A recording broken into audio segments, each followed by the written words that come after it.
As you probably know, Sam Bankman-Fried, who's always referred to as SBF, was the former CEO of the gigantic crypto firm FTX. That collapsed into bankruptcy in November of 2022. According to prosecutors, that happened because SBF orchestrated one of the largest financial frauds in history, and it's likely to be one of the largest frauds, at least in the last decade. Our view is that he should be sentenced to prison for a very long time for his historic crypto crime spree. Let me start first with what I'll call the good news. This crypto criminal kingpin has been brought to justice. He was arrested, prosecuted, and convicted by a jury.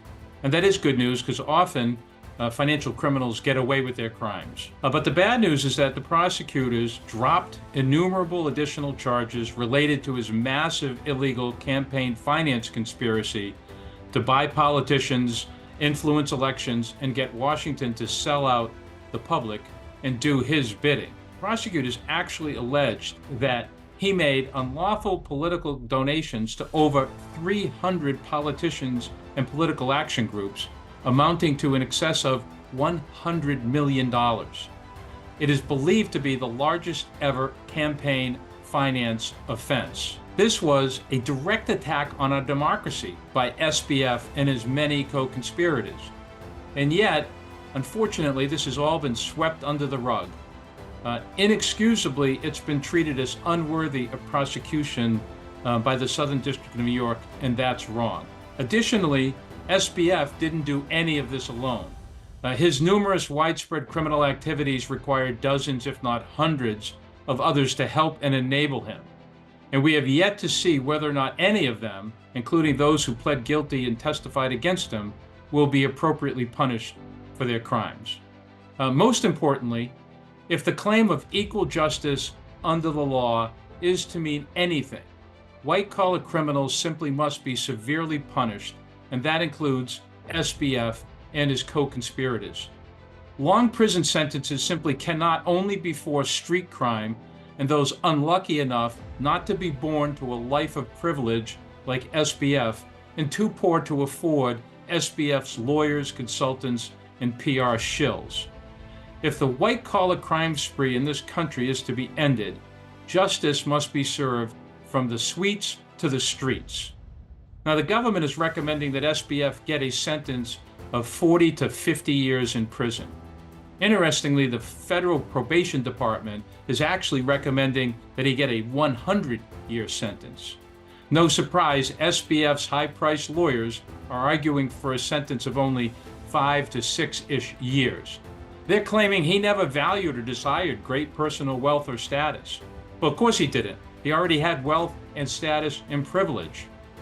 They're also claiming that some, or maybe even all, of FTX investors may get their money back from the bankruptcy proceeding.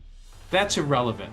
As the government in its sentencing memo correctly points out, if SBF's victims potentially recover their money years later, that is no reason to reduce SBF's sentence for his crimes.